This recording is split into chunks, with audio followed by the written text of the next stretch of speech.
So what I would like to tell you about is my general view about statistical learning and inference, in particular with respect to what is my understanding of what this all this knowledge brings to our understanding of learning, because I guess you are interested in understanding the brain, you're interested in neuroscience. Probably you know much more than me, but this is just my personal view. Okay, so now, now essentially we live in very special times because essentially since say up to 20 years ago, our world was in statistical learning was a little bit like this, like the map of the world in the 18th century. And but then now we understand that learning, statistical learning, inference is related to information theory, statistical physics, information process. So there is a lot of neuroscience, of course. Oh, and, Matteo, yeah. Sorry. It doesn't seem. Are you still on the first slide? Because it doesn't look like it's. Oh, I'm not in the first slide. So maybe there is something. Sharing is paused. Why sharing is paused? I don't know. Let me. Yeah, let's try it again. Okay, I'll try it again. So I should do this. Share. Mm-hmm. This. But then it says sharing is paused. Why? A shared window to the front. Wait a moment. Tells me I should. No.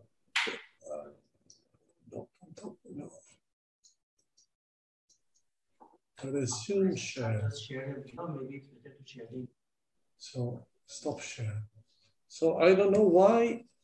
So my shared window is on the top. So maybe it's easier to share the whole desktop, or is that awkward? Oh, let's see. Now you see it, right? Yeah, this is good. And I can move it. But when I make play, then it has problems. Yeah.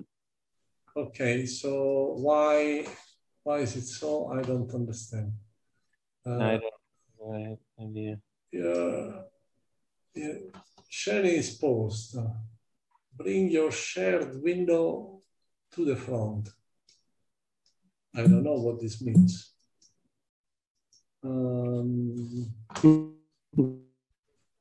So what is your suggestion? Maybe I share the desktop.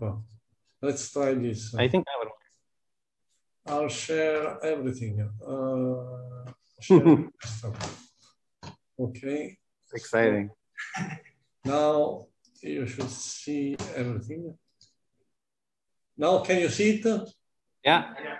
Okay. So this is essentially what I was telling you about my view on what has happened since, say, the last, say, 30 years in statistical learning. Our world before, it was a little bit like this. And now we understand that statistical learning is related to a lot of different disciplines from information theory, statistical physics, etc., neuroscience, of course. So in the classical statistics world, well, this was a world where we were used to do everything with empirical risk minimization, which means maximum likelihood and the type of results that we were used to deal with are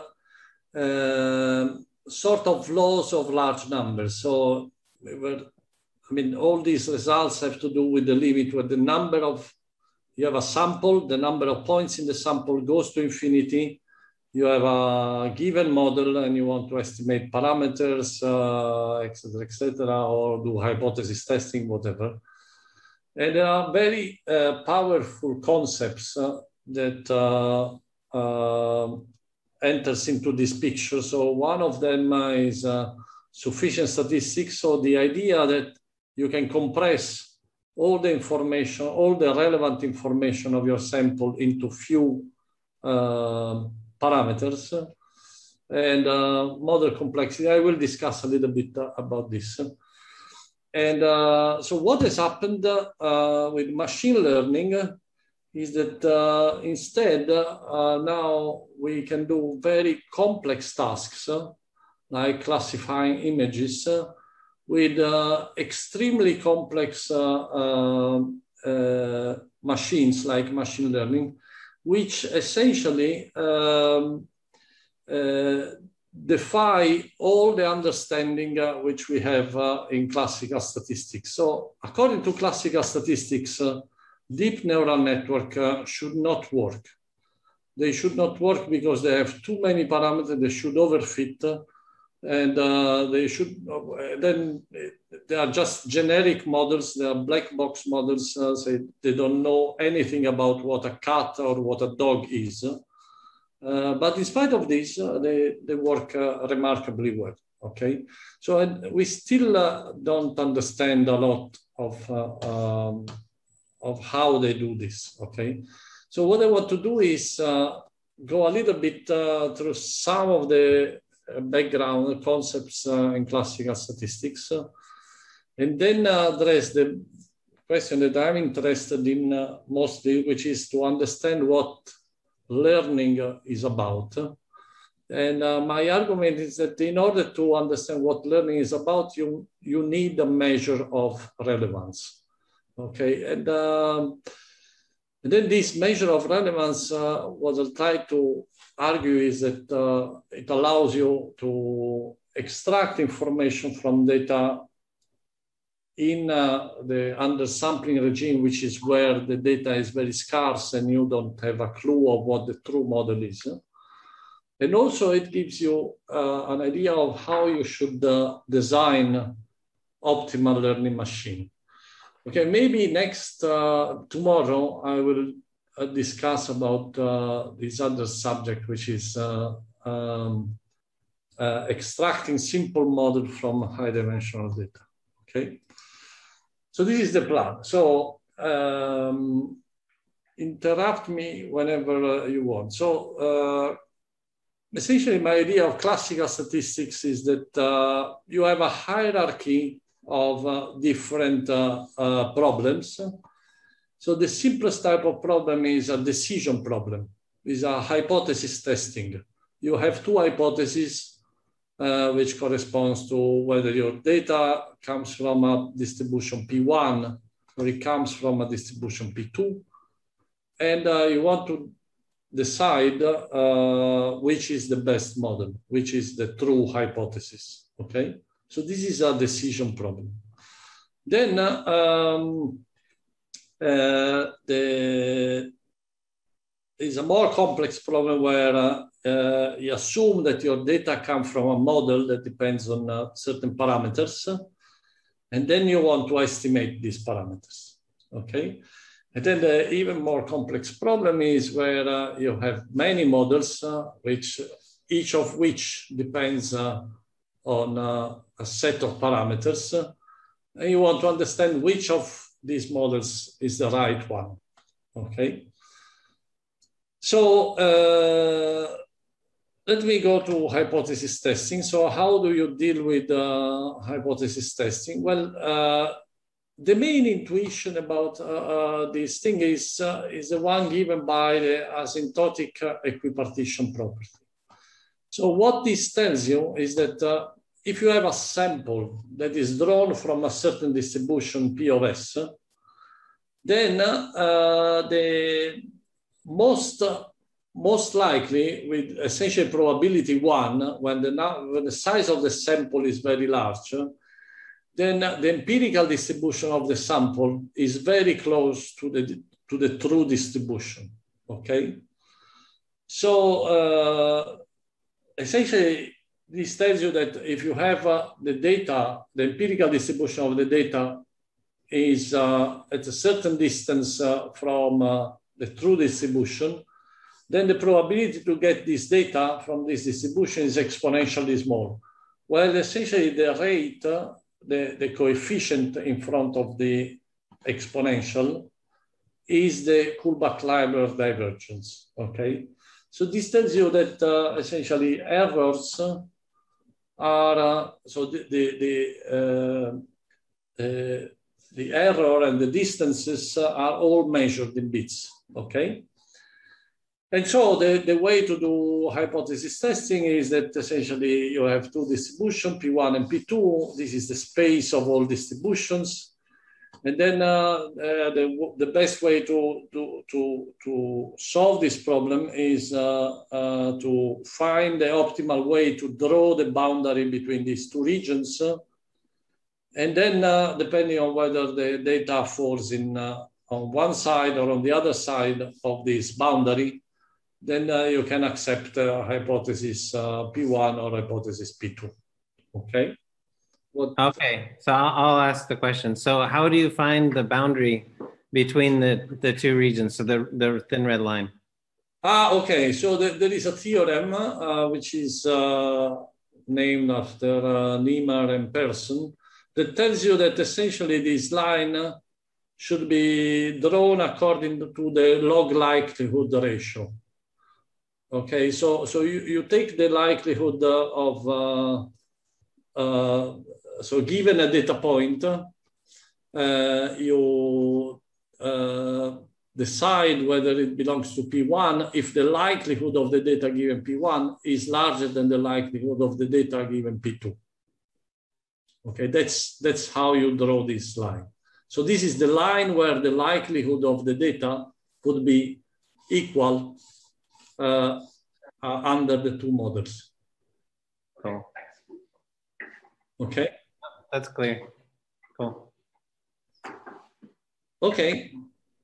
Very good. So now let me go to second point. So statistical inference and parameter estimation. Okay. So there essentially you have a model which tells you what is the probability of an outcome S given a set of parameters G. Okay. And now I like to put this in this form, in this exponential form,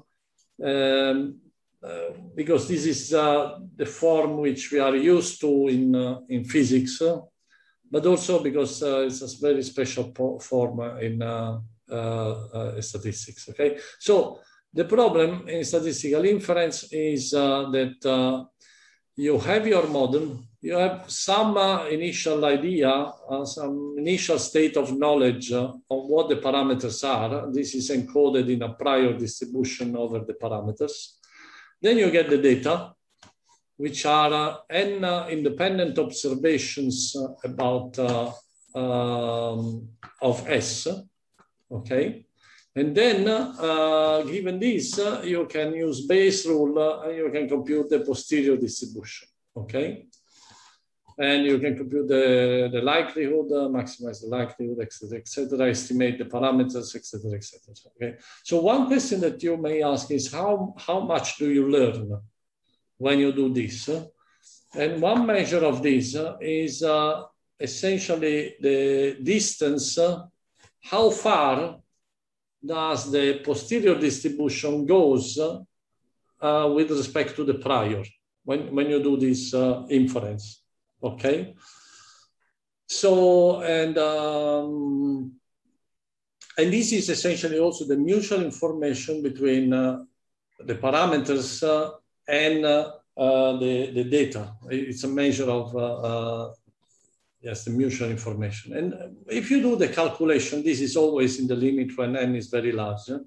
You find that the leading term is given by m over 2 times log n, which is essentially what is called the big term, the BIC term.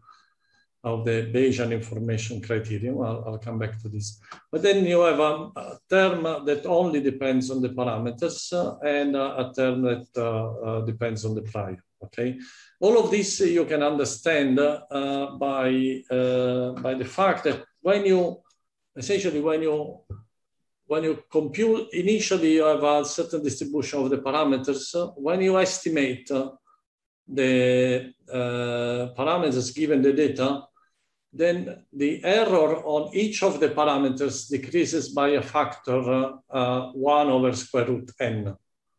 Okay, because this is the precision that you get, okay, from n independent data points. So essentially you gain 1/2 log n bits of precision on each parameter, okay? And this is this term here, okay?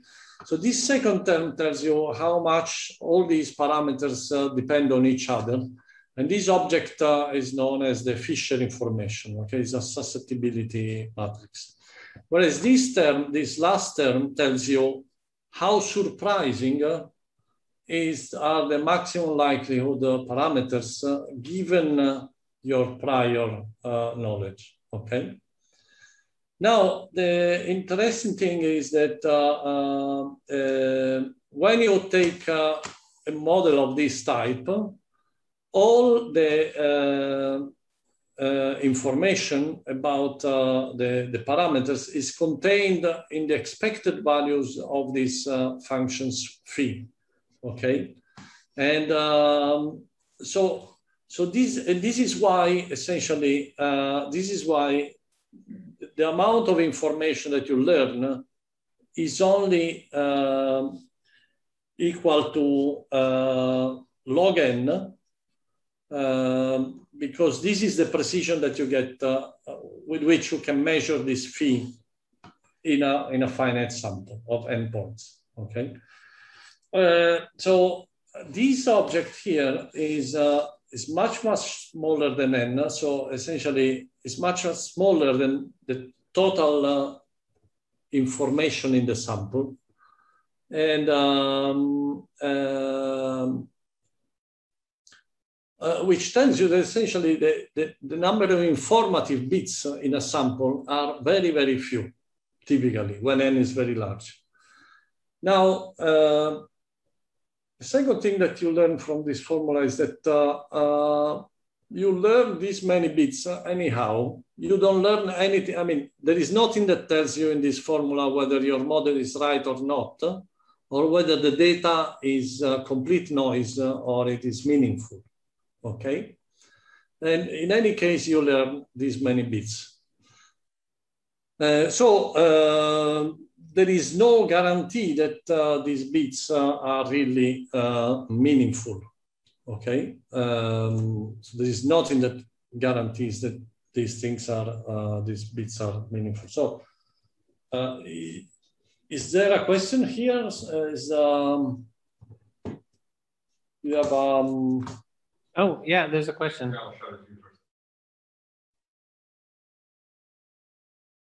My question is, how does the Fisher information scale use that they're working with? Yeah, so the question was about how it scales with the assumption of the basis. So instead of bits, if you use the natural log, so it would just change the units, right? Sorry, can you repeat? How does it scales with the? Yeah, if you change from log 2 to log e. Yes. That just that just scales by a factor here, essentially. Yes, it's so. Well, it depends on how you define the DKL. I mean, how you define the mutual information. If you define in terms of nuts, you have the natural logarithm here. If you define it in terms of bits, you have the logarithm base 2. It depends on what is the unit that you use for information. Yeah. Okay. Okay, very good. So now, last thing is model selection. model selection deals with this, the following problem. You have a data set, and then you have a number of models. Okay, model A, model B, etc., etc. And you would like to find out which of these models is the right one. Okay, so I mean, essentially, you just apply Bayes' rule. So you have a model, you compute what is the probability of the data given the model, which is what you get by integrating the likelihood of the data with the prior distribution over all the parameters. And then you use Bayes' rule and you get what is the probability of the models of model M given the data. And this is just given by Bayes' rule, okay? Now, again, what you find out when you do these things, I mean, imagine that you assume that all models are equally likely a priori. Then everything depends on this object, which is called the evidence or the likelihood of the data on the model. And this object, again, has a form which is similar to what we have seen before. Again, the key object is the likelihood computed at the maximum, but this is penalized by these two terms, which are essentially accounting for the complexity of model M.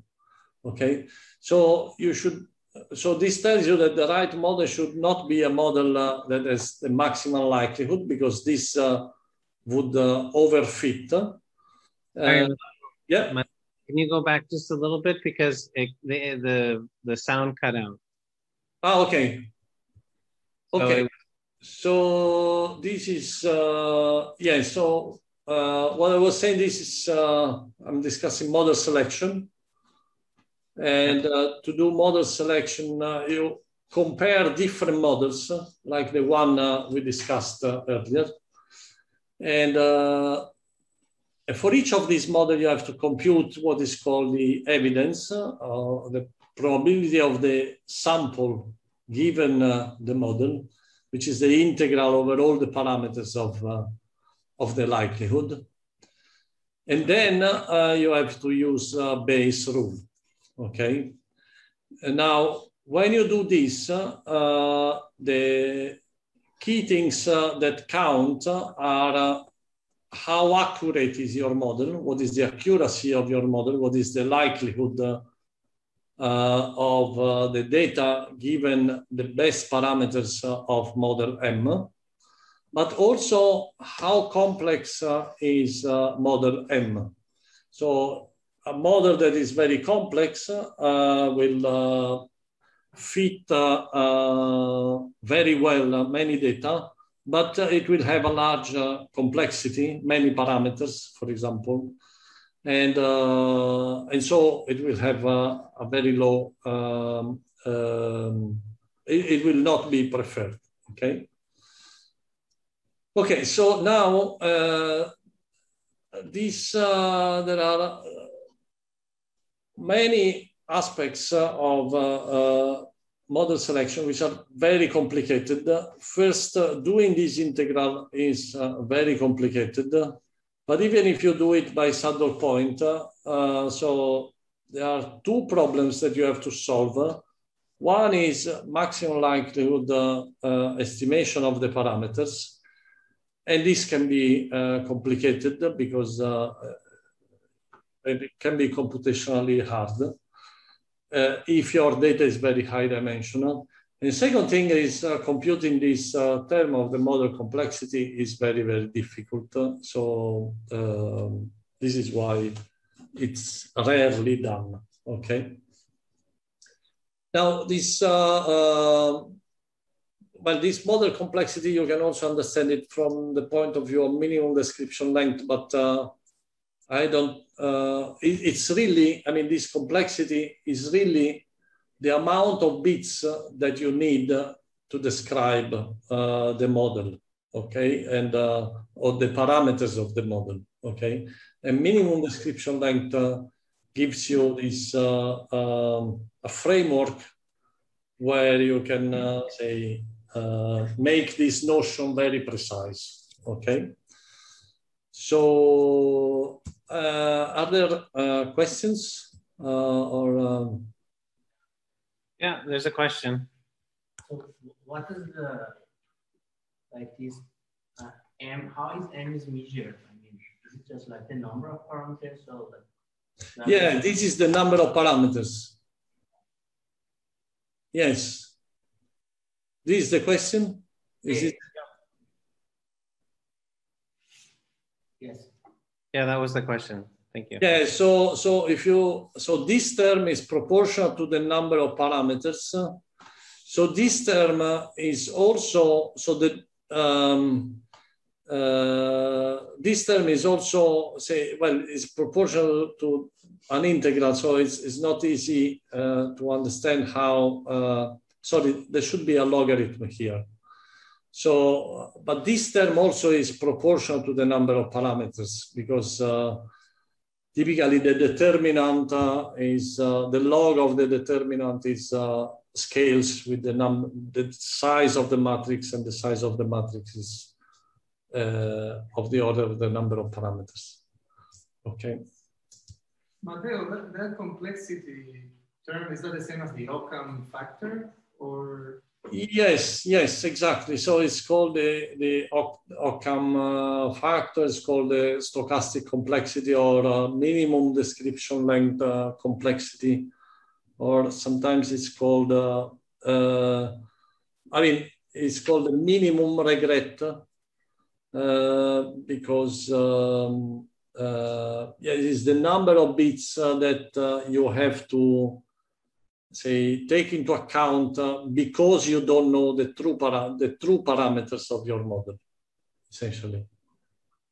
So this is why it's called regret. Okay. Okay. So if there are no other questions, then let me go ahead. So now there are a number of issues. So if you think about all these, all what I told you about these statistical methods, or these methods in statistical learning, and well, one could discuss other methods like even supervised learning or unsupervised learning. But so, well, in all these methods, what you have is that they always assume that the number of data points that you have is very, very large compared to the dimension of the data and the number of parameters. Okay, and also it assumes that you know a lot of. In many cases, it's assumed that you know a lot on. What is the generative model, okay? Now, this is not the typical domain where, say, biology, learning operates in biology, because typically inference, statistical inference in living systems deals with very few samples, just enough samples to, for example, to take a decision, okay? So imagine a bacterium that have to figure out whether the concentration of antibiotics is too large or not in order to, say, escape or something like that. Then decisions have to be very, very fast. So with the minimal number of data points, okay? Even say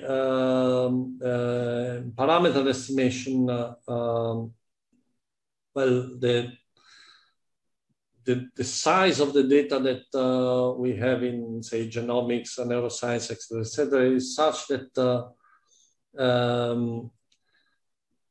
it does not really allow us to fit models. And actually, if we fit models, we have to regularize them very strongly, okay?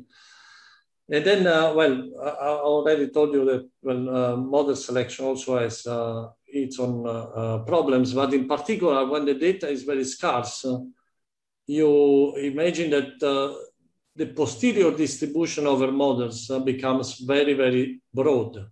So that even if you could do Bayesian model selection, then it will not be very informative, okay?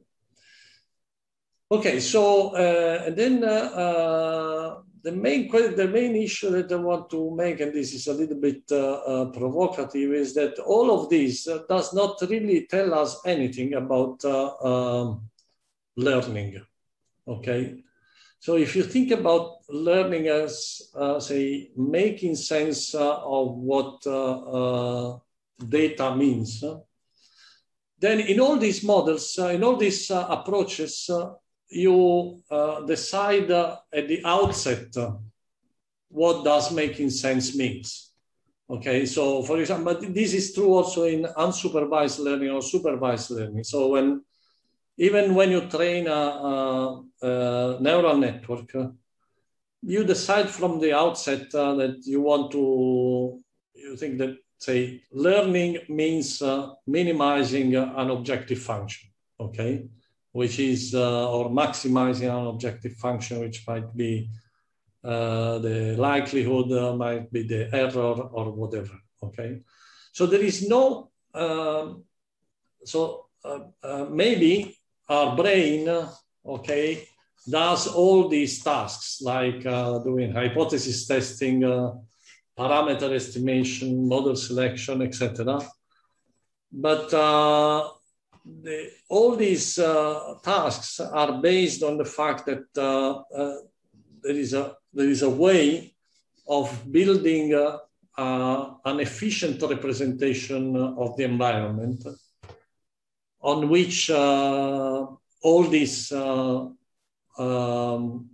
things can operate, okay? And the last point is that, well, learning in living systems does much more than just generalizing well. Okay, if you think about it, say what we ask even to good models in statistical learning is that they are able to reproduce the data with which they have been trained. And they are able to reproduce the test data which comes from the same distribution, and they are able to reproduce it, which is like saying that being able to reproduce the statistics of the environment. Okay, but maybe in a living system, in an intelligent system, you want to do much more than this. I mean, you want to make hypotheses on your environment. You want to, say, draw, for example, a connection between different domains. So you learn something and then you learn something else. Then you want to make a connection between these things, etc., etc. So all of these are, say, things that say, cognitive function that are being discussed in machine learning, like meta learning, transfer learning, etc., etc. And so, say, learning has to do with having, say, an architecture that can make all these functions possible. Okay. So, so it's a good point to start before, or maybe let me just, if there are questions, just ask. Otherwise, okay. I think we can. Yeah. I think it's okay. I don't see any questions. Okay. Okay. So there is another interesting general results on learning, which is the no free lunch theorems, particularly on supervised learning and in optimization, that has been, say, proved by Volper and others. So they essentially tells you that if you have an algorithm that performs well on a certain class of problem, then it essentially, if you take another problem, then there is no guarantee that it will perform better than any other algorithm, okay? In particular, what they show is that, say, if you take cross-validation as your algorithm for, say, choosing a model, then, well, anti-cross-validation, which is taking the models that perform worst on the test data, can outperform cross-validation with probability 1/2 on if you choose the problems from uniform distribution. Okay. So now, if you look at this result, which is a mathematical theorem, so there is nothing we can do against it. But essentially, what this tells you, and what actually also the right interpretation of these theorems is that essentially there must be a distribution of interesting problem which is not uniform. Okay, so that learning, if you want to understand learning, you have to understand what are the properties of interesting problems. Okay. Because as a matter of fact, we have one algorithm, which is the brain, that works rather well, at least we think, on a broad class of different problems, okay? But probably these are all problems which are, say, interesting problems, okay? And for sure, we know that if you draw a problem at random, then most likely it's not interesting, okay? It's not interesting because there is nothing to know, nothing to learn about this problem, because it's essentially random, okay? So, and this is also mathematically,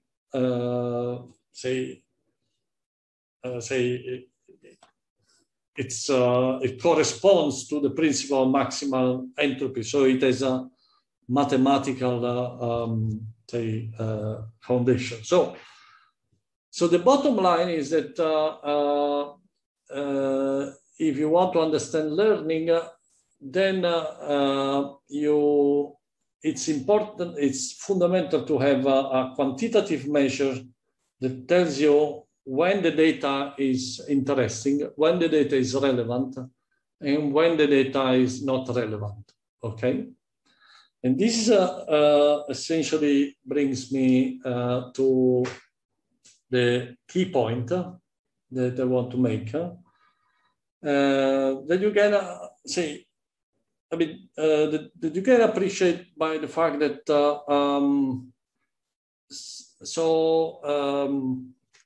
our brain figures out what is relevant and what is not, okay? So, for example, if you look at these neural recordings of say grid cells, probably you are all familiar with this data. This is data recorded. Well, not this, because this is just fake data that I wrote, but it's meant to be relative to data on the medial and entorhinal cortex that should contain information on spatial cognition. Then some of these neurons have patterns that are very space informative about the space. Some of these, instead, they are not, okay? But in some sense, the brain or the, say, the neurons that listen to this, the upstream neurons, figure out which of these neuron is relevant and which one is not, on the basis of the data alone, without any, without knowing what the spatial correlate is. Okay, so there should be a notion of relevance that is intrinsic in the data, that you can measure just from the data. Okay, and of course, well, this measure of relevance is an intrinsic measure. It's not something that is defined by some optimization, by optimizing some goal function that we decide. Okay. Okay, so maybe it's a good time to start for question. I know this is, but maybe just to have a feedback on whether you understand what is the main. Yeah, sorry, I had you on mute for a second. I didn't have you on mute. I had us on mute. But do you guys understand the problem setting that we have neural activity and you have neurons that are active, and then you have downstream neurons, and how do they know whether the other neuron's interesting or not? Like in the cocktail problem for this problem with the cocktails. Do you guys get it? Do you have any questions as to like, you think it's the right question to ask? I mean, in the space of problems, it seems like an interesting one, right? Any comments? Nature generally doesn't like care what we say about it. So it's like neurons don't care what is interesting or not. They could care. I think it depends a lot on the sensory stimuli. It depends on what you can. Yeah, the comment was that it would depend a bit on the sensory stimuli. So you have sensory neurons receiving input. So I guess in terms of like retinal neurons, how informative they would appear to other neurons in the hierarchy would in part depend on how interesting the sensory information is. Yeah, like yes. If it's just Exactly. Boring bars moving across. No, exactly. This is the whole point. This is the whole point because essentially the one key issue is that learning, in what I'm trying to explain, learning is about making sense of data that makes sense. So there is a lot of learning, literature on learning, which deals with making sense of data that does not make any sense. Okay, and let me, say there's a lot of statistics or literature on learning which is focusing on, say, algorithmic phase transitions. That is, you take a model where there is a signal and there is a lot of noise, you mix it with a lot of noise, and then you want to recover the signal, okay? So this is what I mean, and then you study this problem in the limit where there is a lot of noise, okay? And you ask yourself, how much noise can I tolerate, okay? So this is very relevant for problems like error correcting codes or things like this. When you know a lot about how the noise is generated, okay? But it's essentially a situation where you try to make sense of data that barely makes sense, okay? In what I'm trying to discuss, and what I think is relevant for the brain, is making sense of data that makes sense. I don't know whether this is clear. Yeah, I think so, right? Does it make sense to everybody?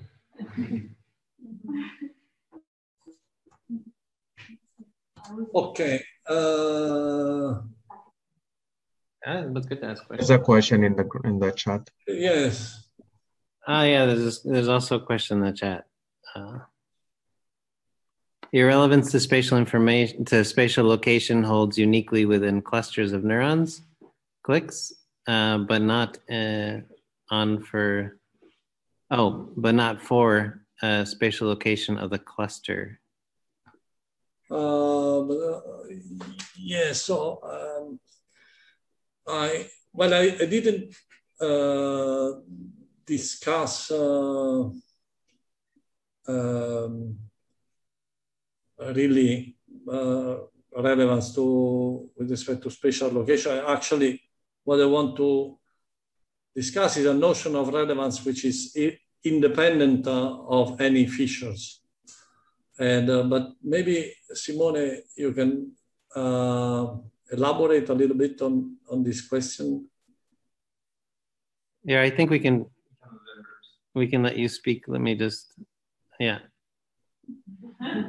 Now you should be able to talk, Simone. Hello, can you hear me? Yes. If I'm not mistaken, I've heard that this type of measure is only concerned with the data which neurons encode and does not concern features of the neuron among which the spatial location. So perhaps I phrase it poorly, but my question was this irrelevance with respect to features, which scales concern if we consider neurons ensembles? Okay. So this is a very interesting question. So at the moment, yes, what we have done with the assets and others is to look at just single neurons, so the relevance of single neurons. But essentially, the general idea can be applied to clusters of neurons or groups of neurons.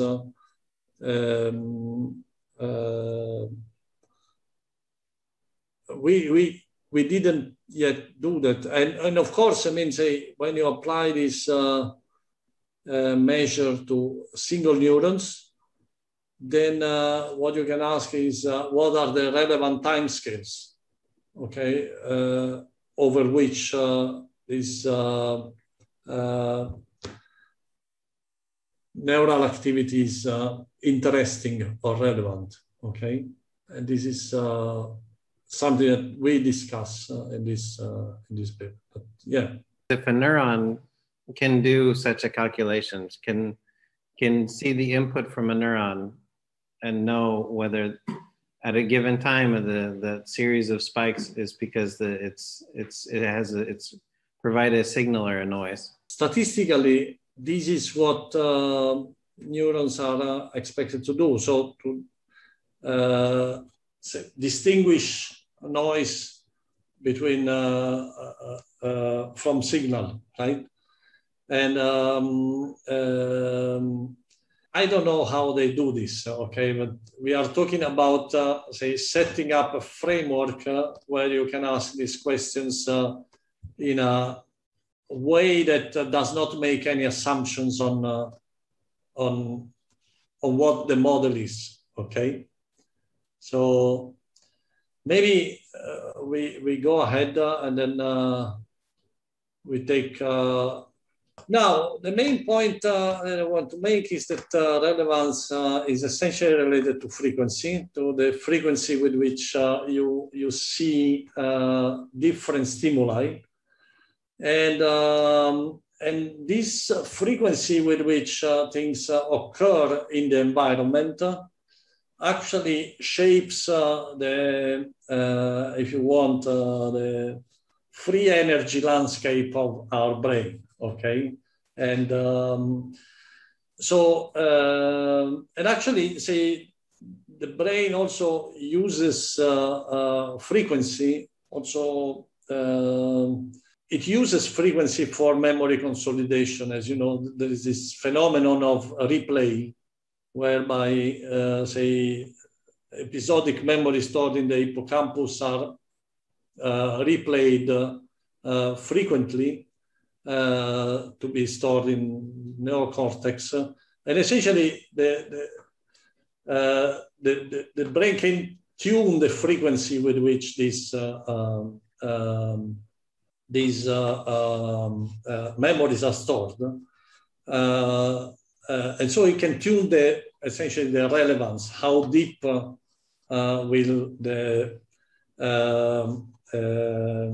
the minimum corresponding to a particular pattern be, okay? Okay, so now the general idea of how you define very generally relevance is based on the fact that you can identify very precisely mathematically what noise is. And this has to do with maximum entropy. So a distribution of maximum entropy is a distribution which is essentially uniform over a finite number of possible outcomes.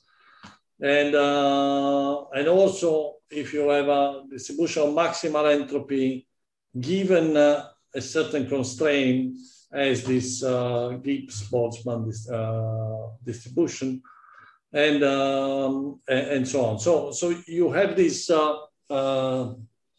set of this concept, maximum entropy, that allows you to distinguish, to identify what is noise, okay? So now, if you look at a sample, imagine that you have a sample of n observation of the same system. So I imagine that these are the states of a system or the outcome of an experiment. These are discrete points. And you think that these samples come from a model, a probabilistic model, as independent rows, because you think that each of these is an independent experiment which is done under the same conditions, okay? And then if you make this assumption, then you can ask yourself, how many bits do I need to describe this sample? And this is essentially the number of bits that you would need to store the sample efficiently in your computer. And essentially you would need a number of bits per data point, which is equal to the empirical entropy, okay?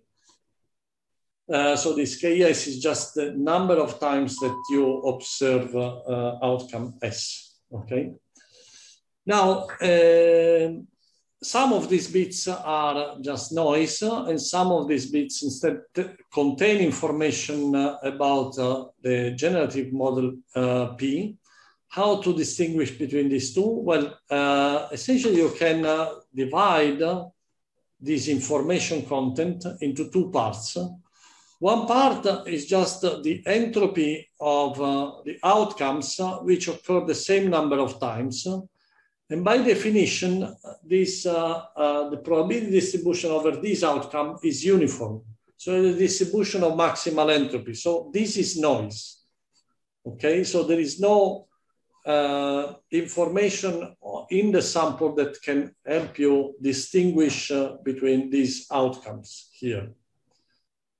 And then the rest is an upper bound to the amount of useful information that you can have. Okay, and this is what we call relevance. So we call this H of S the resolution, because it's a measure of the compression of your data. And instead, this H of K, we call it relevance, because it essentially tells you how many bits, it's an upper bound on the number of bits that you gain on the generative model, okay? So, as you see, this is a say, rather general definition of what relevance means. And then Now you can compare this to what I've been discussing on, say, parameter inference. And if you really think that this is an upper bound on the number of bits that you obtain on, that you can gain on the generative model, then this must be larger than the mutual information between any model that generates the data and the parameters, the parameters and the sample, okay? So, and if you use this formula that I derived previously, then you get an upper bound on the number of parameters that you can estimate based on a sample, okay? So the larger is the relevance, the more parameters you can estimate out of a sample, okay? And this you can also argue in other ways, but say, so the relevance tells you how rich is your sample in the sense of how many numbers you can estimate, okay? Okay, so maybe this is not the first time you see these things. So just if you have any question, just ask. But say the idea is that you can compute these two quantities very easily. So you have a data set, you compute the frequency with which each outcome occurs. You compute the degeneracy of the multiplicity, the number of states, the number of outcomes that you see k times. And then you compute these two objects, the resolution and the relevance. And you can think that as you change the resolution, as you change the level of compression, then the relevance draws a line that goes from this point, which is essentially where each outcome is different. So you have n states S that are observed just once. So this is the maximal, say, resolution. And this is the minimal resolution, where essentially all the outcomes are just the same. You observe all the times the same outcome. In both of these two cases, the relevance is zero because you don't learn anything about the generative model. Okay. Now the idea is that the higher is the relevance for a given level of resolution, the more informative is your sample, and this allows you to say define what are the most informative samples. Okay, so these are just samples that have a maximal value of the relevance given the resolution, okay? And when you solve this problem, you can solve it in many ways, but what you find out is that the solution are samples that exhibit this power law behavior of the degeneracy on the frequency, okay? So, and this is what is called statistical criticality. Okay, so maximal informative samples generally exhibit this statistical criticality. And in particular, this exponent mu is related to the slope of this line. Okay, so to the trade-off between compression and relevance. Okay. So when you have this slope which is larger than 1, it means that when you compress 1 bit, you gain in relevance more than 1 bit. Okay, so this means that you are in a noisy regime in the sense that you can compress further and get more information out of compression. Okay. And whereas when you go past this point where mu is equal to 1, then you enter into the regime where your compression is lossy. I mean, you compress at the expense of potentially useful information. okay? Now this point where mu is equal to 1 is the point where this, the power law is, goes down as k to the minus 2, and this is called zip flow. Okay, so zip flow corresponds to this optimal threshold of compression, where you have the maximally compressed, lossless representation. Okay, and this zip flow occurs, say, in many systems, like words, like distribution of antibodies in immune systems.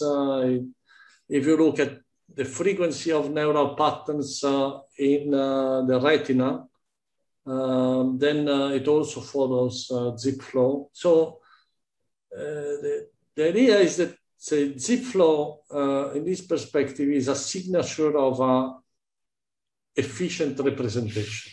In the data, you never have perfect zip flow. You always have some sort of deviations from it, both in the power and in going up and down the perfect line. So I'm just wondering, what is it possible to look at the zip plots and think and find in which way the code is inefficient? In the sense that, for instance, if you have deviations at the end, like when the tail of the zip, or in the middle, or somewhere in the beginning, they might be different types of deviation from optimality. Yeah. So this is something I think we should look into. So I think the deviation, say for example in these rank plots, so the very frequent words. So these are two different regimes. So the case where you have very frequent outcomes and the case where you have very rare outcomes. So these are, so in this tail you have many outcomes that occur the same number of times, small times, and these are very noisy because they are rare, and these are very frequent. So I think, for example, in language, there is a discussion about this because essentially these are, say, instrumental words, essentially, like words that, like articles, etc. Whereas these are content words, so words that contain some meaning, okay, that are important for the So I think in this sense, deviation in this upper branch will tell you something about, say, the structure of the language, whereas in this lower branch will tell you something about the content of the message. I don't know whether this is clear. Well, I think it's no, say, for example, if you look at, say, the Bible, you get a very nice zip plot. But if you look at a book of cooking recipes, then it's not a very nice zip plot. So, well, this is what we did with Yasser and Ryan on studying this, using this idea of the multiscale relevance to extract information, identifying relevant neurons in a model-free manner. And as you see, well, I'm not telling you what the idea is. Maybe this would be another seminar, but essentially you use this concept of relevance and you find out that what this measure tells you is not relevant, which has a low value of this index, which we call multiscale relevance, actually does not contain any information on space, on spatial correlates, or on the direction of movement for these neurons. Whereas all the neurons that contain information on the space or on the direction of movements are those which have high relevance, okay, according to our measure. And also, we could use this idea to identify relevant positions in proteins with Silvia. Again, I'm not going in any detail about this, but the idea of this measure is that you can use it, especially in the undersampling regime, okay? And also what we tested is that if you look now at systems that are supposed to extract efficient representation of data, and then you look at what is you sample the internal states of this system, what you find is precisely that their relevance is as high as possible, is as large as possible, and the probability distribution of the frequency with which you see the different states is essentially a power law, okay? And this is evidence from, say, restricted boson machines and deep belief networks. And this is also true if you look at efficient coding, I mean, the minimum description length codes, okay? These are all examples where you confirm that essentially efficient codes and have a maximal relevance, okay? The other thing is that I want to discuss is whether you can define the same thing for just the internal state of a learning machine, okay? So now I'm going to look at, say, a learning machine, by which I mean any system that, that learns from an environment, like, say, a deep belief network or a deep neural network. And then I want to ask, what is the probability distribution of the internal states? What are the features of this probability distribution? Because essentially, learning has to do with finding out the Hamiltonian of this system, okay? And well, the main idea is that essentially the key variables here is the coding cost, how many bits you need to code a particular state. And this is what this E of S is. And then the resolution is just the average coding cost, okay? The average of this E. And if you think that this S is a deterministic function of the input, then this is the mutual information between the input and the internal state. And then I define the relevance as just the entropy of the coding cost.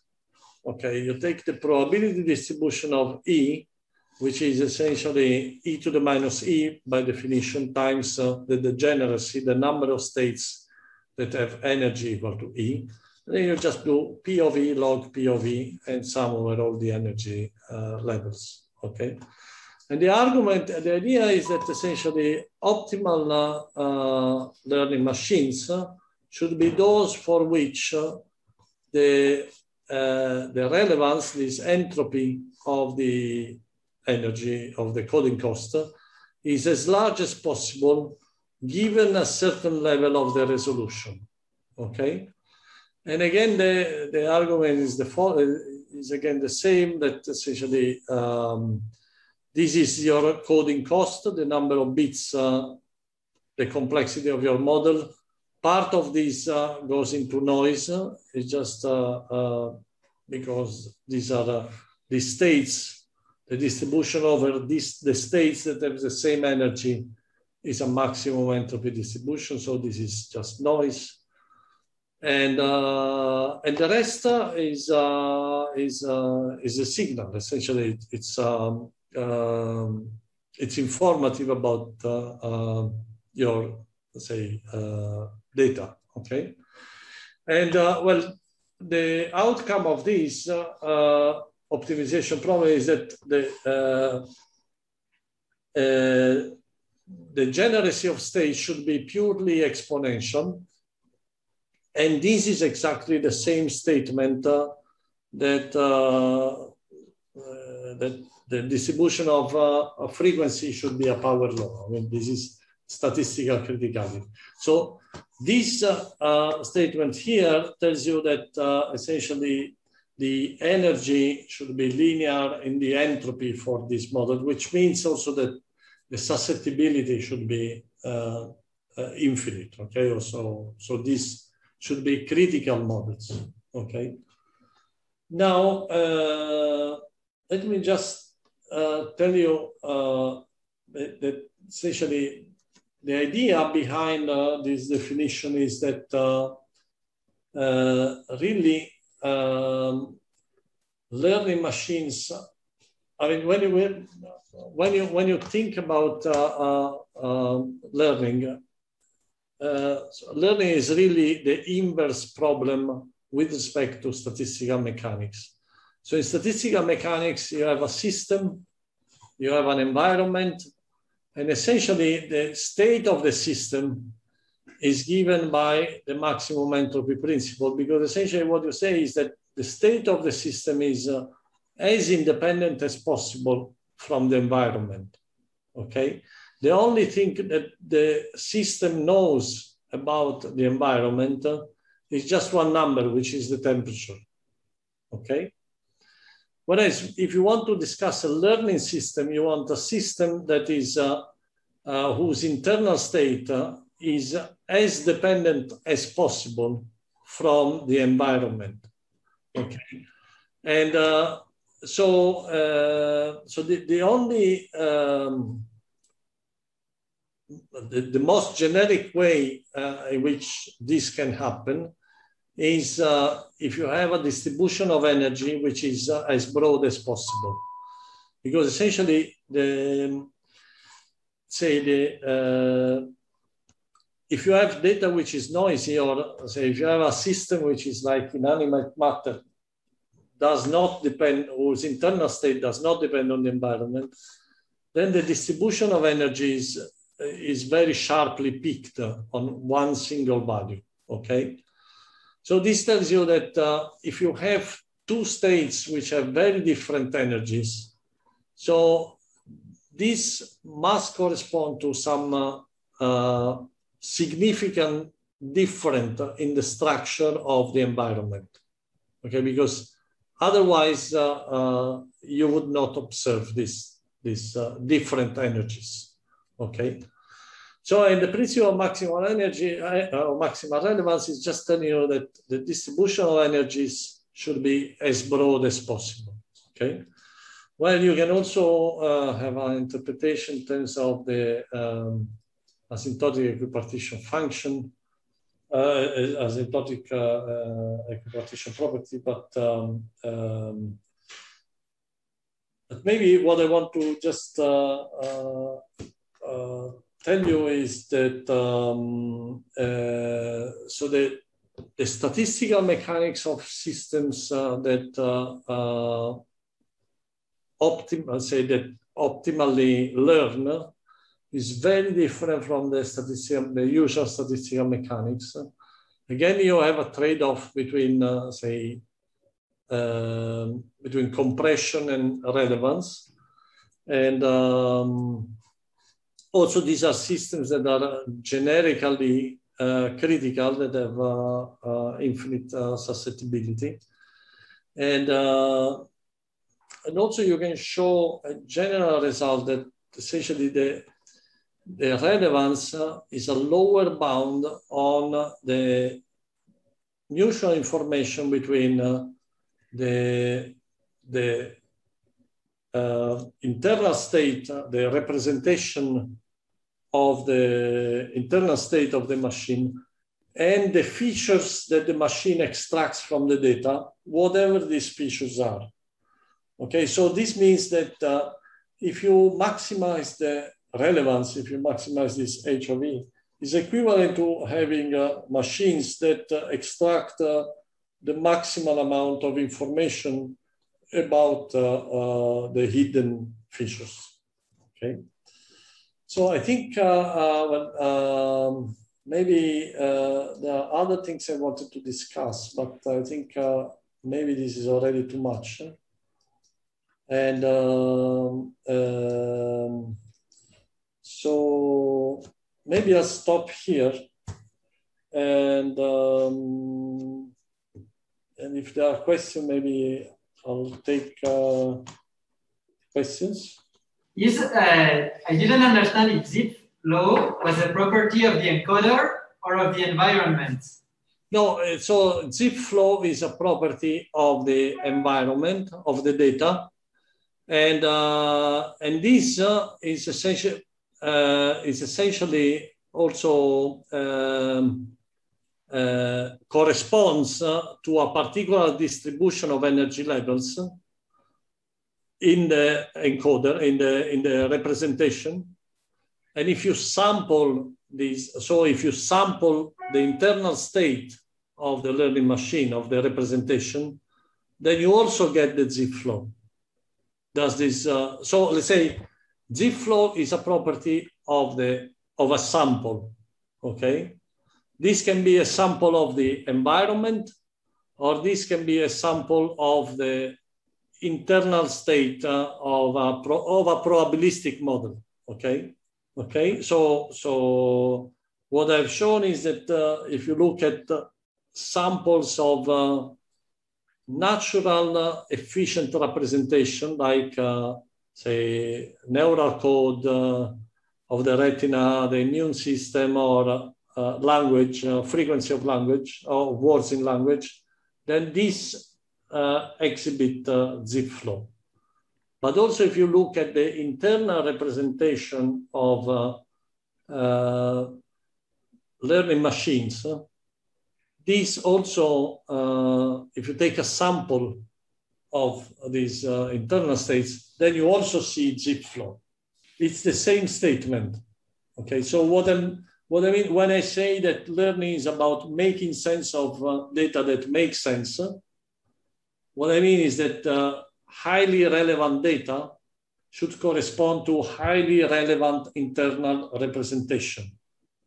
And so by zip flow characterizes highly relevant samples and highly relevant representations. Okay? What does this imply? This picture implies for, say, machine learning, okay?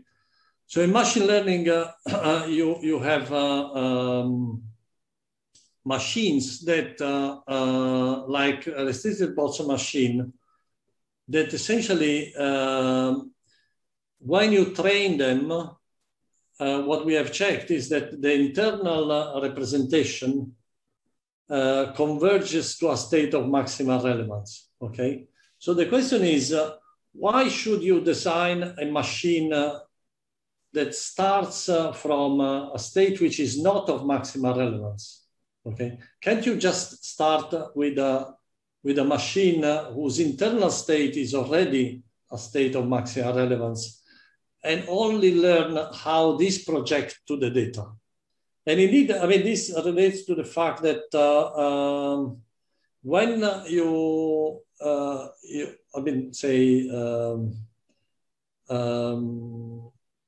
this makes it possible to, say, use the same, so if you think about it, when you change the data, for example, or if you want to obtain a representation with a lower relevant resolution, then you need to retrain the whole machine, okay? And so this is very inefficient. So we don't retrain the whole brain when we want to learn something new, okay? So, so the fact that you can define an absolute notion of relevance means that you can design learning machines in a way which is independent of what you want to learn, okay?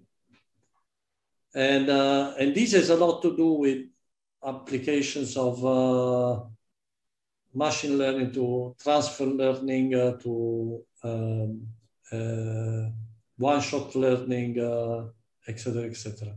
Okay. Thank you very much, Matteo. Oh. See you tomorrow. Same time.